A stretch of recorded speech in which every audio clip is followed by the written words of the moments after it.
দ্বীপ জেলা ভোলায় টানা গত ৩ সপ্তাহ ধরে টানা বৃষ্টি ও বৈরী আবহাওয়ায় মেঘনা ও তেঁতুলিয়া নদীতে মাছ শিকারে যেতে পারছেন না জেলেরা। ফলে সংসার, সন্তানের লেখাপড়ার খরচ এবং ঋণের কিস্তি পরিশোধ করতে হিমশিম খেতে হচ্ছে তাদের। ভোলার ইলিশা মাছঘাট এলাকায় জেলেপল্লী থেকে বিস্তারিত জানিয়েছেন প্রতিনিধি মোহাম্মদ মহিউদ্দিন। আমি এই মুহূর্তে আছি ভোলা সদর উপজেলার ইলিশা মাছঘাট এলাকার জেলেপল্লীতে।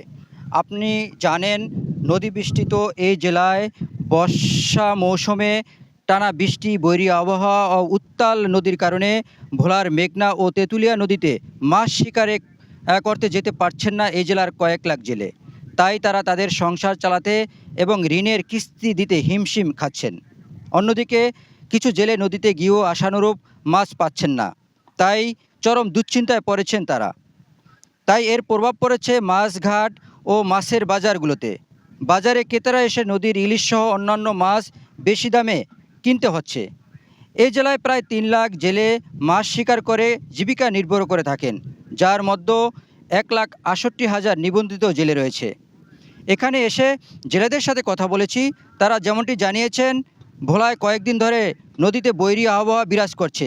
প্রবল স্রোত ও উঁচু ঢেউয়ের কারণে নদীতে নামা ঝুঁকি হয়ে পড়েছে। জীবনের ঝুঁকি এড়াতে তারা মাছ ধরতে যেতে পারছেন না। ফলে সংসার, সন্তানদের লেখাপড়া খরচ এবং ঋণের কিস্তি পরিশোধ করতে হিমশিম খেতে হচ্ছে। এ বিষয়ে জেলা মৎস্য বিভাগ জানিয়েছেন, বৈরী আবহাওয়ায় জেলেদের নদীতে না যাওয়ার পরামর্শ দেওয়া হয়েছে।